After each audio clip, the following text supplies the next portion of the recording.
હવે સમાચાર વિગતવાર. અંકલેશ્વર હાસોટ તાલુકાના 27 ગ્રામ પંચાયતની ચૂંટણીમાં મતગણતરી પ્રક્રિયા પૂર્ણ થઈ છે. ક્યાંક સ્પષ્ટ બહુમતી તો ક્યાંક કાંટાની ટક્કર જોવા મળી હતી.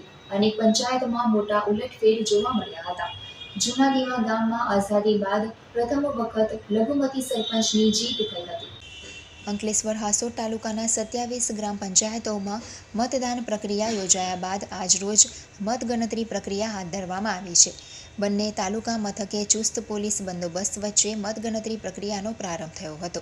ભાજપ, કોંગ્રેસ કે અન્ય રાજકીય પક્ષ હોય તેમને સમર્પિત કાર્યકરોના ટેકેદારો અને તેમના વર્ચસ્વ પ્રસ્થાપિત કરી તાલુકા પંચાયત, જિલ્લા પંચાયતમાં પોતાનું સોગઠું ગોઠવવા માટેની પૂર્વક પરીક્ષારૂપી પંચાયતની ચૂંટણીમાં આમ ભલે ભાજપ, કોંગ્રેસ સીધા મેદાનમાં આવતા નથી, પણ તેમના સમર્પિત કાર્યકરો અને આગેવાનો પેનલ મેદાનમાં આવતા હોય છે. ત્યારે આ ચૂંટણી એક જ પક્ષના બે નેતાઓ પણ આમને સામને આવતા હોય છે.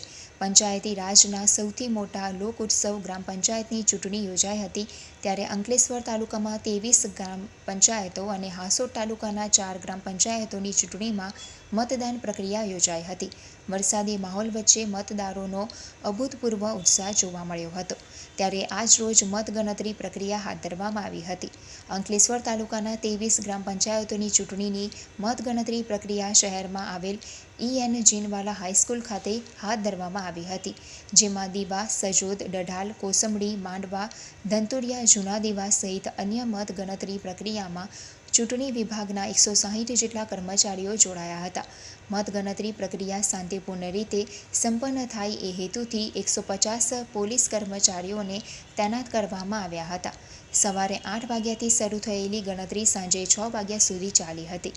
બીજી તરફ હાસોટ તાલુકાના 4 ગ્રામ પંચાયતોની ચૂંટણી પણ મતગણતરી પ્રક્રિયા શાંતિપૂર્ણ માહોલમાં શરૂ કરવામાં આવી હતી, જે બપોર સુધી પૂર્ણ થઈ ગઈ હતી. આ વચ્ચે ચૂંટણીમાં મતગણતરી મથક ઉપર પંચાયત સરપંચ અને સભ્યોના ટેકેદારોનું મોટી સંખ્યામાં જનસેલાબ જોવા મળ્યું હતું.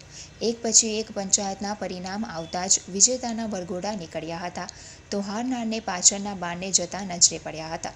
જીનવાલા સર્કલ ઉપર હજારો કાર્યકરો અને ટેકેદારો વચ્ચે વિજેતાના વરઘોડા નીકળતા જ પોલીસે ટ્રાફિક નિયમન એક તબક્કે કંટ્રોલ કરવું મુશ્કેલ બન્યું હતું. ત્યારે પોલીસની સંયમતાની પરીક્ષારૂપી પંચાયત ચૂંટણી મતગણતરી અને વિજય સરઘસને શાંતિપૂર્ણ રીતે પાર પાડી મતગણતરી તંત્ર પૂર્ણ કરી શાંતિપૂર્ણ રીતે સંપન્ન કરી હતી. આજરોજ અંકલેશ્વર તાલુકામાં ગ્રામ પંચાયત સામાન્ય ચૂંટણી 2025ની મતગણતરી શ્રી EN જીનવાલા હાઈસ્કૂલ ખાતે રાખવામાં આવી હતી. આ મતગણતરીની તારીખ સવારે 9 કલાકથી શરૂ કરવામાં આવેલ છે. કુલ 16 ગ્રામ પંચાયતોની મતગણતરી કરવામાં આવી હતી. તેમાં અત્યારે 2 ગ્રામ પંચાયતની ચૂંટણીની મતગણતરી ચાલુ છે, તે હવે પૂર્ણતાને આરે છે. સમગ્ર મતગણતરી પ્રક્રિયા ચુસ્ત પોલીસ બંદોબસ્તથી ગોઠવવામાં આવી હતી અને શાંતિપૂર્ણ માહોલમાં થયેલ છે. કોઈ અનિચ્છનીય બનાવ બનેલ નથી. અગાઉ 4 ગ્રામ પંચાયત સામાન્ય બિનહરીફ થયેલ છે અને બાકીના